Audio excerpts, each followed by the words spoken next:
Hello friends, आज हम एक छोटी सी बच्ची की कहानी सुनने जा रहे हैं। आशा है कि आप लोगों को पसंद आएगी। तो चलो शुरू करें। एक बार एक छोटी सी बच्ची हाथ में मिट्टी की गुल्लक लिए भागती हुई एक दवाई की दुकान पर गई। वह काफी देर तक वहां पर खड़ी रही, लेकिन दुकानदार का ध्यान उस पर नहीं गया क्योंकि वहां पर काफी भीड़ थी।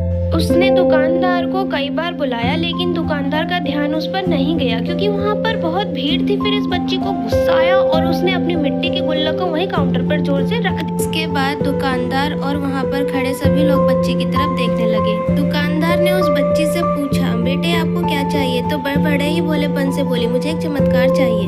ये सुनकर दुकानदार को कुछ समझ नहीं आया और वहाँ खड़े लोगों को भी कुछ समझ नहीं आया। सभी उसकी तरफ देखने लगे। फिर दुकानदार ने उस बच्ची से कहा, बेटे चमत्कार तो यहाँ नहीं मिलता है। तो उस बच्ची को लगा वह उससे झूठ बोल रहा है। उसने कहा, मेरे गुल्लक में बहुत पैसे हैं, बताओ आपको कितने पैसे चाहिए? मैं आज यहाँ से चमत्कार लेकर ही जाऊंगी। तभी काउंटर पर खड़े एक आदमी ने उससे पूछा, बेटी क्यों चाहिए तुमको चमत्कार? तब उस बच्ची ने अपनी कहानी बताई। अभी कुछ दिन पहले मेरे भाई के सर में बहुत तेज दर्द हुआ। मेरे पापा मम्मी उसको हॉस्पिटल ले गए। उसके बाद कई दिन तक मेरा भाई घर नहीं आया। मैंने बहुत बार अपने पापा से पूछा, लेकिन उन्होंने मुझे कुछ नहीं बताया। वे बार बार यही बोलते रहे कि वे कल आ जाएगा, लेकिन अभी तक वे घर नहीं आया। तभी मैंने देखा मम्मी रो रही थी और पापा उनसे कह रहे थे कि हमारे बेटे के इलाज और दवाइयों के लिए जितने पैसे चाहिए उतने पैसे नहीं हैं। अब उसे कोई चमत्कार ही बचा सकता है। तब मुझे लगा कि मेरे पापा के पास अगर पैसे नहीं भी हैं तो क्या हुआ, मेरे पास तो है।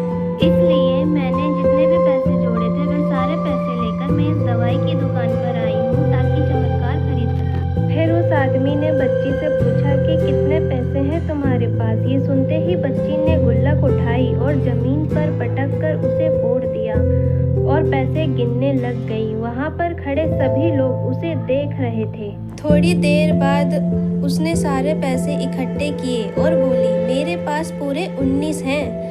वो जो आदमी वहाँ खड़ा था वह थोड़ा सा मुस्कुराया और बोला कि अरे तुम्हारे पास तो पूरे पैसे हैं, इतने का ही तो आता है चमत्कार। ये सुनकर वह बच्ची बहुत खुश हो गई और बोली, चलो मैं आपको अपने पापा से मिलवाती हूँ। बाद में पता लगा कि वह आदमी कोई आम आदमी नहीं था, बल्कि एक बहुत बड़ा न्यूरो सर्जन था और उसने सिर्फ 19 रुपए में उसके भाई की सर्जरी कर दी। उसका भाई कुछ दिन बाद ठीक होकर के घर वापस आ गया।